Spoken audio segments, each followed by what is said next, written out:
Olá, eu sou a professora Marcela, trabalho como professora de arte na Prefeitura Municipal de Guapimirim, nas escolas Professora Ilza Junger Pacheco e na Escola Maximino José Pacheco. Espero que esteja tudo bem com vocês, pois estamos ansiosos para o retorno. Mas enquanto isso não acontece, achamos um meio de estar ajudando vocês através da explicação desses vídeos, através da explicação da matéria. E lembre-se, estamos sempre buscando o melhor para vocês, alunos. Estão com o caderno de atividades aí? Então vamos iniciar a nossa aula. Hoje iremos falar sobre parâmetros do som. Esses parâmetros que têm como características comuns, que são chamados os parâmetros sonoros, eles têm a divisão entre intensidade, duração, altura e o timbre. Mas só que nós só vamos falar sobre dois, a altura e a duração. Na parte da altura, nós temos normalmente, é compreendido como volume. A gente acha que altura, volume, mas a explicação dos parâmetros sonoros nos informa que a altura do som não se refere à questão do volume, mas em relação ao grave e agudos. E tem como característica do som que torna distinta as diferentes notas musicais, as ondas sonoras que voam, viajam pelo ar, atingem diversas frequências quanto maior as frequências, mais aguda, altas, as notas musicais. Altura do som. A altura depende essencialmente da frequência da onda sonora. A altura permite distinguir um som alto ou agudo de um som baixo ou grave. Som grave, menor altura, poucas vibrações por segundo, menor frequência. Som agudo, maior altura, muitas vibrações por segundo, maior frequência. Falamos sobre a altura, agora vamos falar sobre a duração.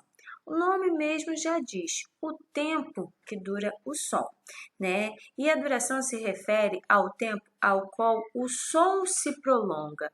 Os sons, eles podem ser longos ou curtos. É por conta, dessa duração que se formam os ritmos, quando vários sons e de diferentes durações acontecem sucessivamente. E alguns sons possuem a ressonância, tem a diferença da curta e da longa. A curta, ela soa por um breve período, um breve tempo. E temos como exemplo o tambor, os tambores, porque você tem aquele som mais pausado. Agora, aqueles que soam de uma forma mais longa, temos como exemplo o sino, porque o som permanece, então a ressonância é mais longa. Vamos falar um pouquinho sobre o barroco.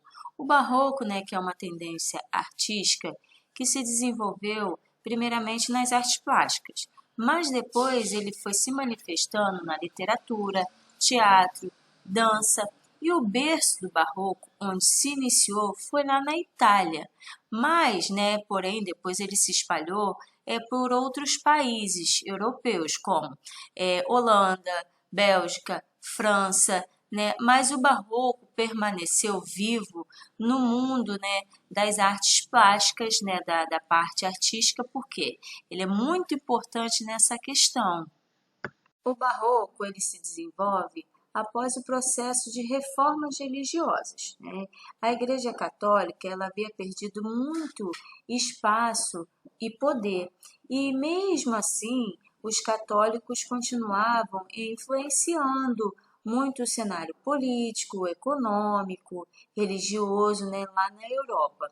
A arte barroca ela surge num contexto e expressa um contraste, porque o barroco acreditava na espiritualidade, que era o teocentrismo, e vinha contra o racionalismo, que era o antropocentrismo do Renascimento. Os artistas barrocos foram patrocinados pelos monarcas, burgueses e pelo clero. As obras, e pinturas, esculturas desse período, elas eram rebuscadas, detalhistas e expressavam as emoções da vida do ser humano. E a palavra barroco, ela tem um significado que representa, vem como representação de uma pérola irregular ou pérola deformada, que tenha, a pejorativa de irregularidade.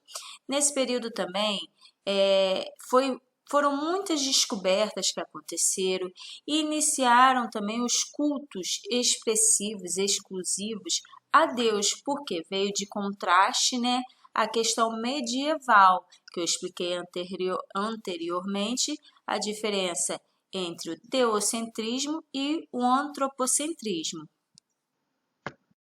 O período final do Barroco é chamado de Rococó. Esse nome é engraçado, mas uma das principais características do Barroco estão presentes nessa fase. E no Rococó existe a presença de curvas e muitos detalhes, decorativos, conchas, flores, folhas, ramos, que eram coisas que eles utilizavam na decoração. Os temas, muito relacionados à mitologia grega e romana. O pintor renascentista italiano, que era o Tintoretto, que foi considerado um dos precursores. O que vem a ser precursores? O que iniciou o Barroco na Europa. E muitas das suas obras, elas apresentam de forma antecipada importantes características do Barroco. E depois surgiram diversos artistas. Aí temos os mais conhecidos como Velázquez, Caravaggio, Van Dyck, o Rembrandt, Vermeer e outros. Aqui nós temos uma obra de arte com o nome As Meninas. O artista foi Diego Velázquez, que é um exemplo de pintura barroca. O barroco, em suas várias manifestações, nós temos a pintura, onde as figuras não tinham mais contornos nítidos e definidos, como lá no Renascimento, porque o Renascimento foi o período da busca da perfeição, eles queriam fazer tudo nos mínimos detalhes. No Barroco, isso já não tem mais, porque eram traços vagos, imprecisos, dando a sensação de movimento e instabilidade. E tinha muito forte nesse período o contraste de sombra e luz, e tinha o contraponto cromático, utilização de duas cores, ou mais, utilização de sombras e luzes e manipulação gradual da cor. E aquela coisa a manipulação gradual, o quê? Vinha da cor mais fraca, subindo para uma mais intensa. E as características como fortes emoções, e profundas dramaticidade, que era a parte, dramática, e a cor como importante elemento. A natureza morta passou a surgir nesse período, fazer desenhos de natureza morta, e a pesquisa psicológica, que era a vida, como tinha muita ligação religiosa, a vida dos santos, dos soberanos, e também mostrava figuras de movimentos rápidos, as figuras, as roupas, as vestes nesse período era mostrada como se fosse inflada, cheia, pelo vento. E os personagens também passaram a ser representados como heróis e personagens mitológicos.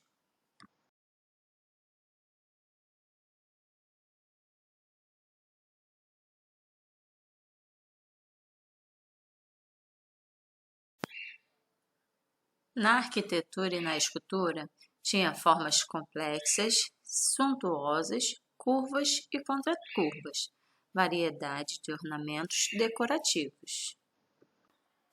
No Barroco, né, a parte vocal foi marcada pelo nascimento da ópera e a voz solista passou a ser o centro, né, do espetáculo, que vinha junto com a música, teatro, dança, e na parte instrumental foram criadas as novas formas, e dessas formas tinha a fantasia, que era a peça instrumental imaginativa, que não se prende a estilo ou forma, a tocatas, né, que é peça para teclado e um só movimento, e para demonstrar a habilidade do músico. Tinha também a suíte, que era um conjunto de peças inspiradas em danças populares. Nesse momento, nesse período, surge concertos com solistas, né? E foi um período que marcou bastante para o barroco. Apareceu um novo interesse na música do período barroco, né, que veio ser a harmonia, que é a arte de combinar vários sons, né, simultâneos, isso é, a arte dos acordes, e a melodia, que é uma sucessão de notas que formam a frase musical, né, o que na verdade distingue a música polifônica da Renascença, né, e a música harmônica do Barroco. Como sempre, vem essa distinção, essa divisão, separação entre Barroco e Renascimento. Agora vamos falar sobre o Barroco brasileiro. Esse Barroco no Brasil, que foi diretamente influenciado pelo Barroco português. E a grande produção artística barroca no Brasil ocorreu em Minas Gerais, né, chamado Século de Ouro. E o principal representante do barroco brasileiro foi o mineiro, que era escultor e arquiteto Antônio Francisco Lisboa, mais conhecido como Aleijadinho. E as suas obras eram de forte caráter religioso, elas eram feitas em madeira, pedra-sabão, esses dois materiais muito utilizados, né, pelos artistas barroco, inclusive pelo Aleijadinho. E dentro das obras, né, que Aleijadinho fez, nós temos 12 profetas e os Passos da Paixão, que fica lá na igreja em Minas Gerais, né, Bom Jesus do Matozinho, em Congonhas.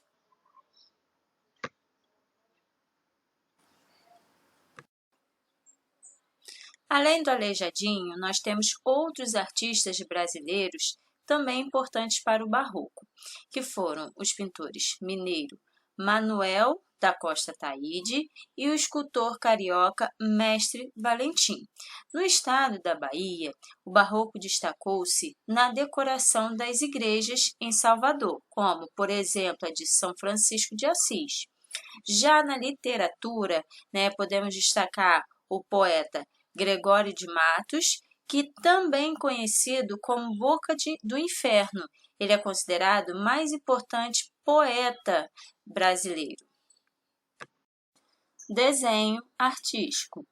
O desenho é uma forma de manifestação artística da arte, onde o artista ele transfere, né, transpassa para o papel imagens e criações da sua imaginação. É basicamente, né, uma composição bidimensional, ou seja, que tem apenas duas dimensões e construídas por linhas, pontos, formas, né? É diferente da pintura e da gravura, né, que tem a relação técnica e o objetivo para qual foi criado, porque o desenho é utilizado nos mais diversos segmentos profissionais, tornando a arte, né, diversificada e em diferentes contextos que pode ser utilizado. Existem diversos tipos de desenhos, né? Tem o desenho de projetos, onde é trabalhada toda a estrutura, né, de uma construção. Temos o desenho que é o desenho de composição pictórica, é quando o artista ele expressa no papel a situação que está ocorrendo em tempo real. E isso é muito utilizado, né, em tribunais, durante o julgamento, porque a presença da câmera fotográfica, muito menos de um celular, não pode. Então, onde eles pedem, né, que algo como um desenhista tente retratar a forma mais real possível de todos os momentos que estão acontecendo ali naquele julgamento. E para que quando outra pessoa, né, outras pessoas forem ver aquele desenho, eles tenham a sensação de que estavam presentes na cena. Nós temos desenhos simples e sofisticados, né? Então, os sofisticados se emprega muita técnica e atualmente existem cursos técnicos e superiores direcionados ao desenho, porque são trabalhados todos os seus aspectos, criando assim profissionais capacitados na arte de desenhar. Inclusive, né, para fazer a questão daquele desenho que eu falei, a parte do desenho pictórico, necessita dessa parte de capacitação para estar dentro de um julgamento, fazendo os desenhos. E durante muito tempo, o desenho era utilizado somente para esboço, fazer ali um rascunho, né, do que viria a ser uma pintura, uma escultura, e era muito utilizado também para estudos de corpo humano, ou a parte de botânica, né, as plantas, porque era visto, né, como estudo do que como uma obra acabada, não era dado uma grande valorização.